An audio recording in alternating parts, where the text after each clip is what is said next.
Disney Vibes Podcast, talking insider tips, tricks, and pixie dust. For the most magical place on earth, here's Andrew and Heather. Back and better, episode 79 of Disney Vibes, brought to you by Magical Destinations Travel. You like us, our content, our show, please show your support by booking your next vacation at bookmdtravel.com. And of course, please make sure to leave feedback. You can download the Disney Vibes podcast wherever you get your podcast from.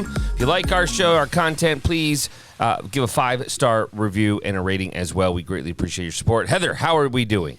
Doing fantastic. As always. As always. What do you got for me? Hit me. I have a fun fact. I love fun facts. Well, I don't know if it's really fun, but it's interesting. Okay, a fact. The Beatles officially split up at Disney World. Oh, interesting. So let it be. John Lennon was enjoying a stay at the Polynesian when he signed the documents that would seal the dissolution of the world's most famous band. Interesting. Yeah, the irony there. I wonder why. What do you mean? Like why at Disney World? Or he was just there? Because he needed to still feel happy about something. I don't know. Interesting.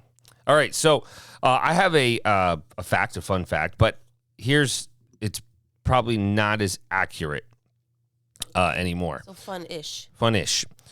It would take 68 years to sleep in every single room at Disney World. That's 2 years longer than Walt's entire life. Oh, my. That's funny. So that, as I was researching, okay, is about 18 months old, a little less, and the new Island Tower has since opened. So I don't know how accurate it would be. You may need 68 and a half. I was going to say, how many rooms does... I don't know. I don't know the total number of rooms, but there's at least 100 and something in the tower. Okay. So between every studio, everything. So between 68 and 69 years is what I will say. Wow. So crazy. 2 years longer than his life, right? So, all right. So here's what's happening. We started talking last week about, they're trying to bring this back, right? And they were just dabbling with the airport luggage transfer service being piloted at only one resort last week, Pop Century. However, now any guest staying at select Disney resort hotels will have the option to drop off their checked luggage with luggage assistance for direct delivery to Southwest Airlines at Orlando International Airport. And it is at the following resorts. They are piloting this. They're going to continue to launch, learn, and adjust. But it's at Disney's All-Star Movies, All-Star Music, All-Star Sports, Art of Animation, and Pop Century. So it does not include luggage transportation from the airport to a Disney resort hotel. It's only going home. So interesting. You look puzzled. No, I'm just reading it. So it's only Southwest Airlines. Correct. And it's only these resorts. Yes. It was only Pop Century a week ago. Right. I'm just trying to figure out because usually these are amongst the busiest. Well, they're massive in size. Well, that's what I mean. And they're all the value resorts. Interesting. I mean, Art of Animation it's still a value. Well, right. Oh, okay. Well. So, and only Southwest. So, it's a third-party provider. It's not actually Disney employees, but they're having someone do it. So, it'll be I think Southwest is trying to... I don't think it's Southwest doing it either. I think it's just someone else. Just a third party. Yes. A vendor. Okay. So all right. Stay tuned for more info with that. So, all right, we did mention a couple weeks back that Disneyland Resort is 70 years old. So there's new delights coming to Disneyland Resort for the 70th celebration. There's a lot of joy and nostalgia to be found in simply taking a stroll through Disneyland Resort. And for the 70th celebration, guests can discover new experiences highlighting unique details to appreciate on their walk through the park. Their new add-on experience fans of Disneyland history won't want to miss is a Story of Celebration, the 70th Anniversary Guided Tour. It's a 2-hour walking tour that will explore the rich heritage of Disneyland Park from opening day attractions to the latest innovations. Those bookings are available towards the end of this month. There are separate fees and other restrictions will apply. Guests can also wear their Magic Band Plus as they wander through Disneyland Park to discover 5 fun surprises in Main Street USA, Adventureland, Tomorrowland, Fantasyland, and Frontierland. At each stop, their Magic Band Plus will unlock unique interactions and effects inspired by the opening day attractions, adding just a little more nostalgia to their celebration. They will also have the Disney Photo Pass cast members out commemorating the visit with a photo that has some extra pixie dust. There'll be a whole new series of magic shots, Disney Photo Pass lenses, and other enhancements that are available both in Disneyland and California Adventure, including the Mickey and Minnie magic shot beginning May 16th near the main entrance and Sleeping Beauty Castle. So, someone always says, oh, how's Disneyland? It's great. But you go in and you go down Main Street and you're like, if you've been to Florida, you're like, that's it? Because of the castle size. It's actually Sleeping Beauty got Pym test from Ant-Man and Wasp compared to Cinderella, right? Yeah, no, it's funny. There's a couple of videos going around right now of kids' reactions when they see the castle. They're like, that's it? Yeah.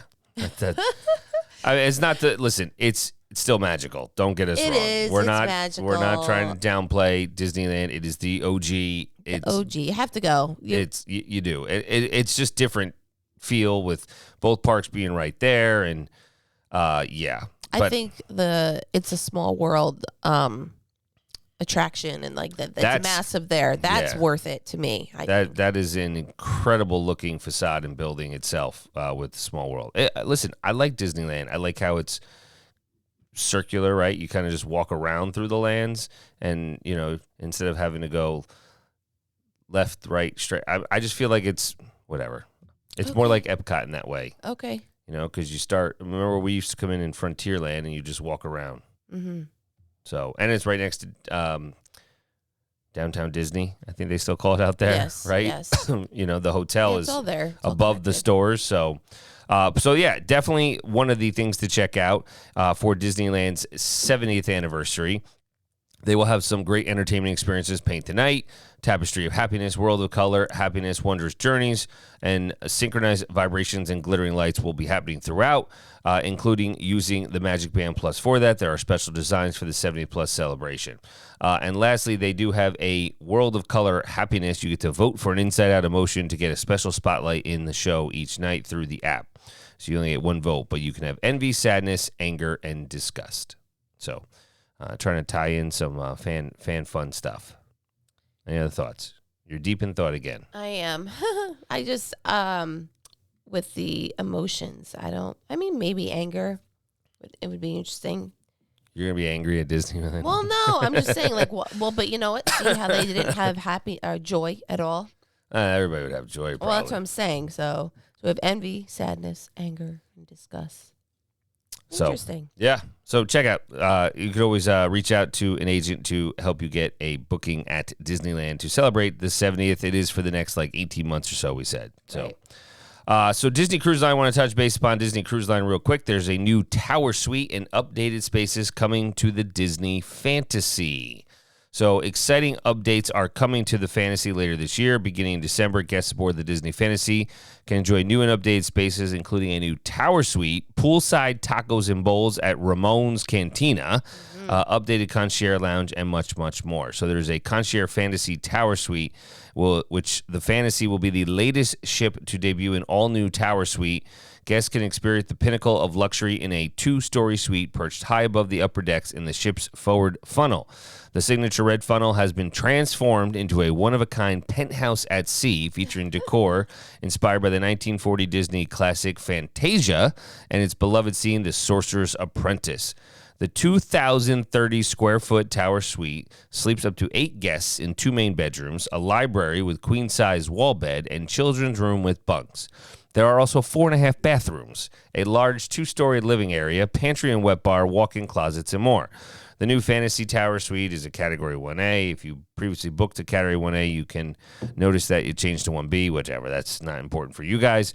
But you can now book the new Fantasy Tower Suite for sailings beginning December 4th, 2025. So there's also updated spaces in Senses Spa.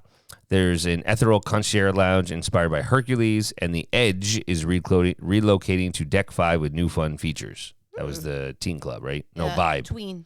Yeah. So a lot of things coming in for the fall. So I don't know when they're doing this, right now. Right? If there is, yeah. but, or, is it during like now. I guess maybe. hope- So I thought there were sailings. No, there's sailings There going are on sailings. tomorrow. There are. Yes, we do have a A friend bunch of people. going. We have a bunch of people going. Oh, that's right. But that's cool. So the Ramones Body Art Cantina. Listen, those taco bowls and I rice know. bowls are a huge hit. That was past. So I like, They're and I like seeing that, then. I like how they did all with the Cars theme, right? So Ramones, I haven't seen that one before. The Senses Spa looks great, and the suite looks awesome. Now, what's I thought was very interesting was 2,030 square feet. That is like the entire upstairs of our house. Yeah, it's ridiculous. I thought that- yeah. Right? God bless. Like one mean- floor of our house is about that. So 2 bedrooms, right? And 4.5 baths. Now, the question I want to know is, what's the cost? I don't want to know the cost because I can't. 30 grand. I'd say more than that. that? Yeah. 30 grand a night. No. Well, who knows? But definitely check out the photos of it. So it's already done, it looks like, because these are not concept arts.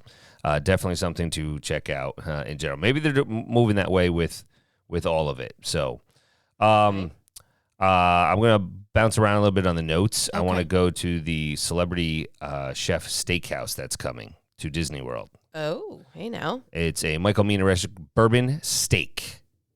Michael Mina. Yeah, has announced the newest table service restaurant coming to Walt Disney World in 2025. So the restaurant is coming to the Swan and Dolphin, right, which announced that the opening of its newest celebrity chef restaurant, Bourbon Steak, I just love the name, by Michael Mina, and it'll join the hotel's former lineup of 23 restaurants and lounges. You know, we've never really gone to those because they're like the partner ones.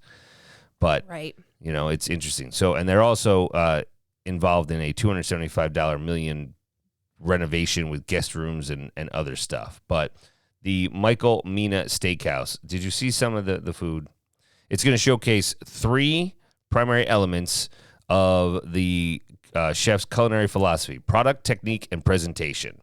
It's going to have decadent signature desserts, accented by world-class beverage offerings. So, I see a flight of French fries. So sign me up. did you see? I mean, look at the carrots, Yeah, it's beautiful. right? I mean, that's presentation at its finest right there. Agreed. But, you know, at the core of the Bourbon Steaks menu is a tribute to the classic American steakhouse. Overall, its signature offers will include prime cuts of beef, fresh seafood, and an extensive selection of wines and spirits, including rare and vintage bourbon selections that have become a hallmark of the Bourbon Steak experience. Over the years, its cuisine has evolved to include seasonal and locally sourced ingredients, reflecting Bourbon Steak's dedication to freshness and flavor. So it's not just a meal, is what they say. It's an experience. From the moment you go through the doors, you are enveloped in an atmosphere of sophistication. Bourbon Steak's attentive staff is dedicated to providing impeccable service, ensuring that every aspect of your visit is perfect. The elegant yet comfortable decor creates the ideal backdrop for a memorable evening, whether you're celebrating a special occasion or simply indulging in the pleasures of a fine meal. So this will be the 10th location in the United States, joining the lineup of Bourbon Steakhouses in Las Vegas, Los Angeles, Washington, Nashville, New York, and Orange County. Wow. And they also have one in Miami and Delray Beach. So I'm interested, Yeah, of course you are. right? I you know, food, right? I know. So No, and steak too. See, I'm not a huge steak person. Usually I just have to be in the mood. And with the presentation, I can certainly be in the mood. yeah, you know, I mean, I know there's going to be some feedback where people we're assuming it's going to be replacing Shula Steakhouse, which is currently there. You know, everybody knows Shula as the head coach of the Miami Dolphins, so good ties to Florida. But this kind of makes sense as they're renovating and kind of, you know, changing the image up. So definitely interesting. I'm intrigued to see where it goes. And supposedly, okay, Shula Steakhouse, I think, is closing like in June, and they're saying this is going to open midsummer, whatever that means. It's a quick turnaround time, but we'll see. You know, they say they put a date out and then they change it. So definitely want to check out Okay. Bourbon Steakhouse. All right, so this is an interesting article. I don't know if you can see the photo too, right, Heather? But we talk a lot about Lightning Lane, single pass, multi-pass, and premier pass, right? So just to recap, single passes for certain rides, Tron, Seven Dwarf Mine Train. Single. Purchase pass. it. You Like purchase one it ride. just for that ride. One ride, single. That's it, right? Yeah. Multi-pass, you get 3 a day in a park. Once you exhaust the 3, you can get another one. So kind of like old school fast pass. The original, right. And then Premier Pass, which we talked about, is you go through every ride once, no questions asked. Right. All these are at an additional fee. Right. So I found this article when people were saying, is Premier Pass worth it? Is Premier Pass the review? I mean, it's expensive. And like I've continuously said, the big thing that you're going to do is you either pay with time in waiting or you pay with money. Mm-hmm. So you have a choice on whichever one is more valuable to everybody, right? This person took the Premier Pass and they went to Disney World December 26th through January 2nd and used the Premier Pass for 3 of the days, right? And they kind of wanted to contribute and share how the Premier Pass worked, during their trip. That is an extremely busy time, right? So you're paying premium prices at that point because it's, the Christmas holiday.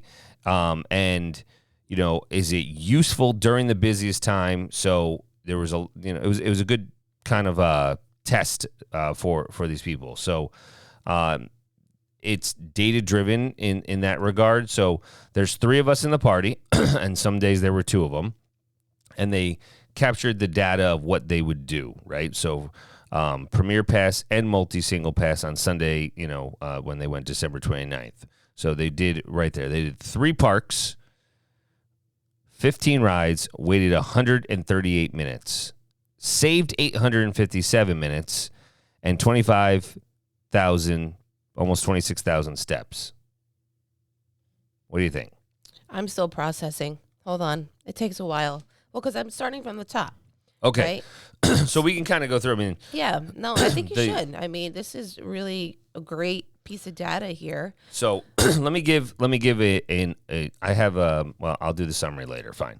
All right. So this is how you could, at a busiest time too, remind you. So, Right. if you're going in, I don't want to say in a less peak time, the Premier Pass. Different.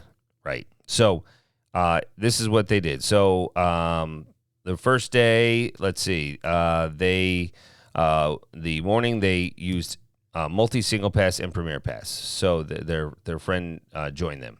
They wanted to maximize the day. They went to 3 parks in one day. Okay. Yep. So Animal Kingdom, with the multi-single pass, they did 4 rides, waited 36 minutes, saved 324 minutes. And there wasn't much line at the gates, and they went to Expedition Everest at 8:30.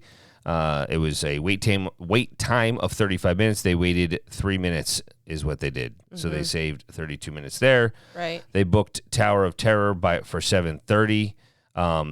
Even though they'd be able to ride it with Premier Pass, they thought they may want to ride it twice. So that's why they booked a single pass for that.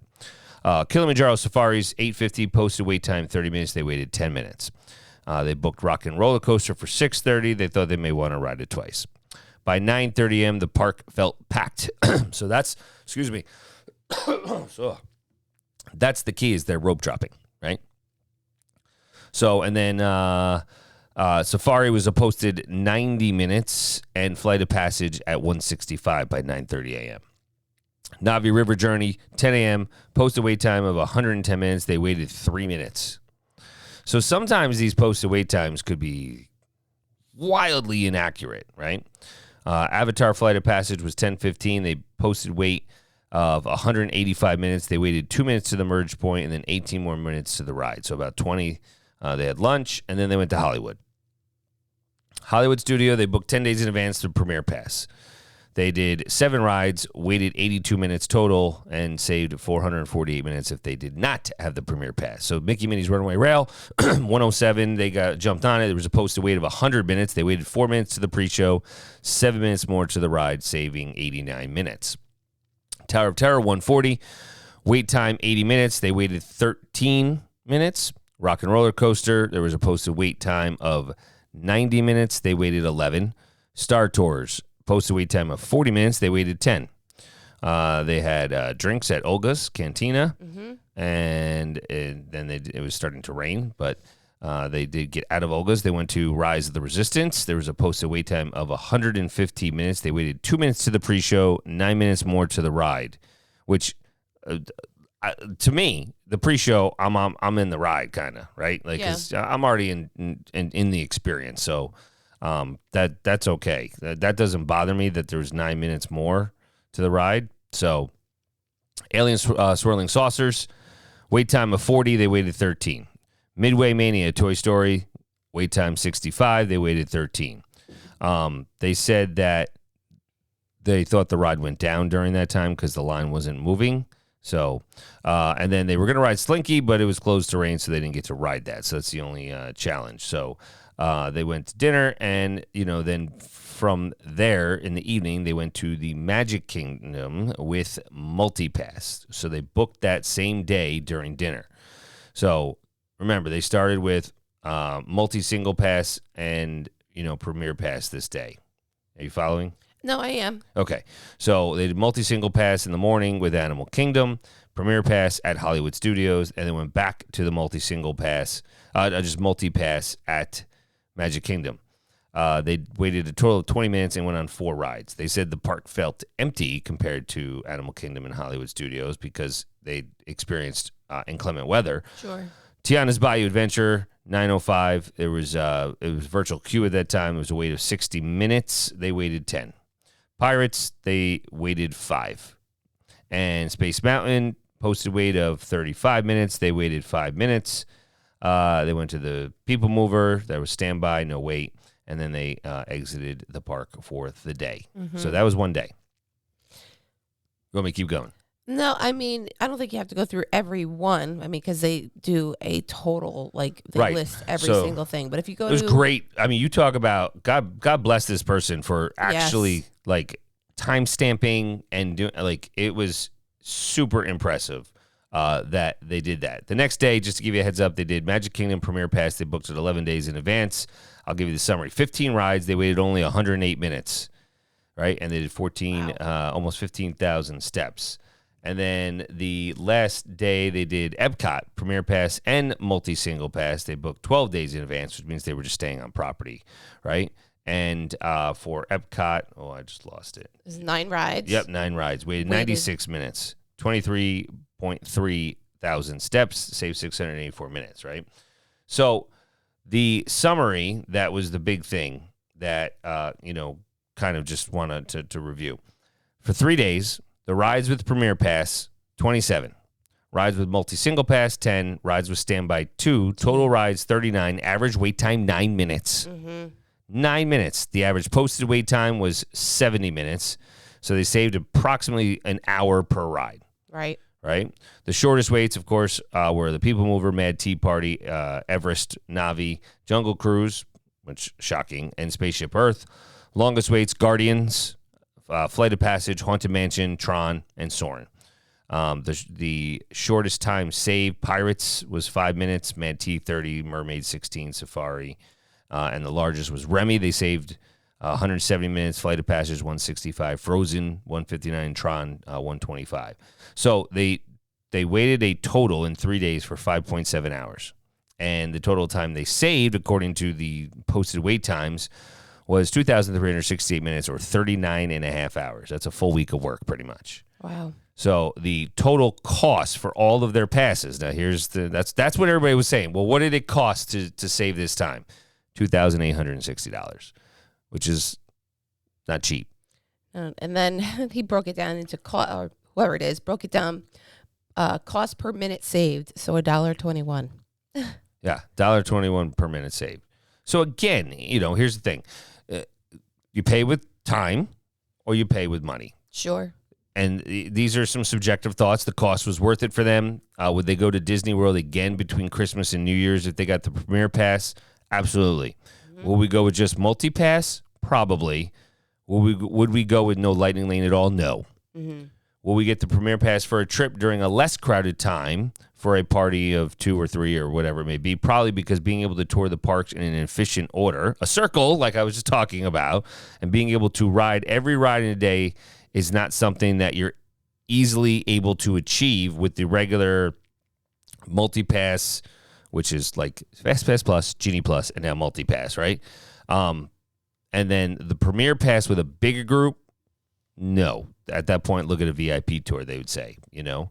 So parks were packed. It didn't feel stressful. The crowds didn't feel impactful like they have on other trips because they were never in a hurry to get to the next ride because they knew, hey, I don't have to wait. Yeah. Right? I'm kind of reserved. Sure. There was a lot of flexibility in riding whichever ride they wanted to next, which was great. They get off the ride and say, what should we ride next? Instead of, oh, this one has the shortest time. Much less walking than usual, even though there was like 25, 30,000 steps, right? But they're not going back and forth across the park, right? You know, to try to find the shortest ride. Mm-hmm. And combining multi-pass and Premier Pass meant we could skip rides in 3 parks in one day. So, you know, they made the Premier Pass their afternoon park so they could book the morning rides in advance and the evening rides that day during the morning and afternoon. Cons, you know, here's some cons. The cost is a sticker shock. Premier Passes sold out more than 7 days ahead for all 3 days they booked it for, right? And then December 29th, it sold out for Hollywood Studios at 7:02 a.m., 7:04 a.m., you know, Epcot with 3:27 a.m. Anyways, listen, you got to book it first thing in the morning. The benefit they got at Epcot felt less than Magic Kingdom and Hollywood Studios. Part of that's because there's only a couple rides with really long waits, and they did multi-pass and single pass that day too. So that, which we have said through Genie and everything, I would not get both Premier and multi-single pass on the same day at Epcot again, even on the busiest day of the year, right? So what I think was quite interesting overall was Premier Pass is definitely valuable at Magic Kingdom and Hollywood Studios. Magic Kingdom, Hollywood Studios. You could do the other ones, you know, a single pass or a multi-pass at, if you want, Animal Kingdom and Epcot. Okay. Does that make sense? Yes, it does. I mean, that's what we've kind of said all along is you could probably get through. There's just not as many. And you're going to be in World Showcase for a lot longer, right, at Epcot. It's spread out. It's more, you know, I'd say it's more laid-back atmosphere anyway. With, you know, I mean, I know they have Guardians and Remy and everything like that, but you could definitely do a multi-pass or a single pass at that park versus, you know, Magic Kingdom, you know, and Hollywood Studios, you're going to have to get through with Star Wars and just in general, we know Magic Kingdom's the biggest part, busiest park. So time or money, it is $2,800. That's no joke. And that's not, I mean, unless you're planning for that now, that is not something. Per person? No, that was the entire cost, Additional. but it was two to 3 people. All right. You know, the busiest time of the year, I know we looked up, Premier Pass was about $429 a person for one day at Magic Kingdom. That's the most expensive park. So right there is, you know, 3 people, that's $1,200. And then you have all your single pass and multi-passes on top of it over 3 days. So $2,800, 3 days, you know, it's about, you know, $900 and change per day in passes. But they went to 3 parks in one day. They condensed everything in one trip. They didn't feel stressed. And here's the thing. You could also, if you wanted to, you just go back to the hotel if you're done or do something else. Right. You know? Right. So. Interesting. I props to this person here. I mean, like you said, the data to collect, being so on point with it while you're on specific. a ride and everything. Seriously. Oof. You know? Definitely, exactly. It's very valuable data points, you know, and I actually had a friend text me this he goes, I'm just going to do it. And I was like, it's expensive. I was telling him there's spring break. He's going one day. And he was like, my wife just got a new signing bonus, whatever. Good for him. Yeah. That's awesome. So, yeah, totally. And I told him to keep me posted. Yeah. You know, they're only going one day, so they're going to do Magic Kingdom, I think. All right. Do it up. It'll be good. And he's a family of 4. So definitely going to be interesting. All right. We're going to wrap up this episode in a moment. I did want to touch base pretty quickly, just the 2025 Destination D23. So if you're not familiar, D23 is basically the biggest fan fest for Disney. It is a journey around the worlds of Disney this year. It'll be held August 29th through the 31st at Walt Disney World Resort. Right after we leave, get back, Heather, right? It'll be held at Coronado Springs Resort at Walt Disney World. And, of course, basically the big thing is what is going to be coming from Disney, what is announced as part of the company's 5-year expansion plans for Walt Disney World, Disneyland, Disney Cruise Line, and beyond. So if you've never attended, you could definitely try to, but these tickets definitely sell out fast, right? It's prior to Labor Day weekend. And the journey around the worlds of Disney Destination D23 tickets will go on sale April 14th at 1 p.m. Eastern time for gold members.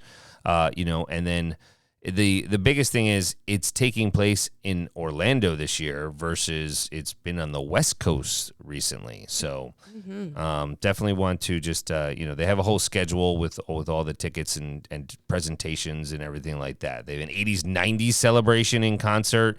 There's a lot of things that they have that are cool that are going on. So it's kind of like a conference unconferenced kind of thing. But they have a Goofy movie throwback and a lot of different things. But if you're interested, definitely you want to keep an eye out for tickets. If you have a membership as a gold member, anybody under age 18 has to have a ticket unless they're under 3. So definitely keep an eye out for D23. And you do not have to stay at Disney for it, but you may, if you get to stay at Coronado Springs, money. There you go. You're right there. So we'll know more details and, of course, announce what they have as that comes out. The socials go crazy during that time. So, all right, let's wrap up this episode. Heather, how can they find us? You can find us on our website at bookmdtravel.com, on our socials, Magical Destinations Travel Co., Twitter or X, Magical Desk Trav, and on YouTube at Disney Vibes. All righty, till next time, let the vacation vibes flow.